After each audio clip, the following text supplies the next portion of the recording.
सैयदना अब्दुल्लाह बिन शद्दाद रज़ियल्लाहु अन्हु से रिवायत है कि 3 लोगों की जमात नबी करीम सल्लल्लाहु अलैहि वसल्लम की खिदमत में आकर इस्लाम कबूल कर लेती है। अल्लाह के नबी सल्लल्लाहु अलैहि वसल्लम अपने सहाबा से कहते हैं, कौन है जो इनकी कफालत करे? सैयदना तलहा खड़े हो गए, वो कहने लगे, अल्लाह के नबी सल्लल्लाहु अलैहि वसल्लम, ये नेकी मेरे दामन में आने दीजिए। तलहा उनको अपने पास ले गए और वो उनके साथ रहने लगे। अल्लाह के रसूल सल्लल्लाहु अलैहि वसल्लम ने जिहाद का एक लश्कर रवाना किया, उनमें से भी एक शख्स उस लश्कर में शरीक हो गया और मैदान मार्का में शहीद हो गया।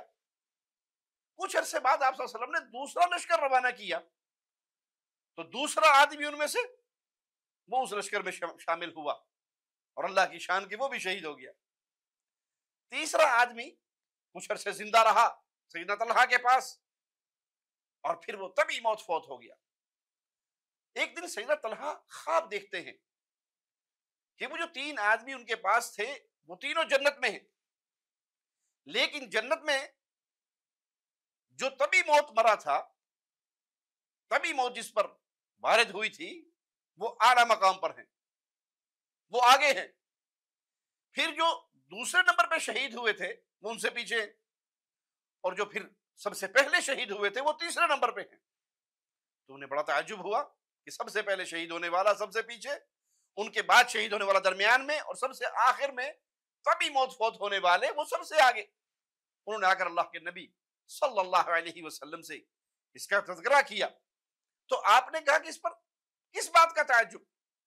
अल्लाह की बारगाह में उस मोमिन बंदे से कोई कैसे अफजल हो सकता है जिसको इस्लाम में लंबी उम्र दी गई हो, और उस लंबी उम्र में अल्लाह की हम्द, सना, तकबीर, ला इलाहा इल्लल्लाह, अल्लाहु अकबर, सुभान अल्लाह, ये जिक्र अज़कार में गुजारता है। तो उसको उम्र लंबी मिली, उसने नमाजें पढ़ी, उसने रोजे रखे, उसने अल्लाह का जिक्र किया, तो अल्लाह ने उसको जन्नत में आला मकाम दे दिया। तो प्यारे भाई, खुश नसीब है वो शख्स जिसकी उम्र लंबी हो और उसे नेकियों की तौफीक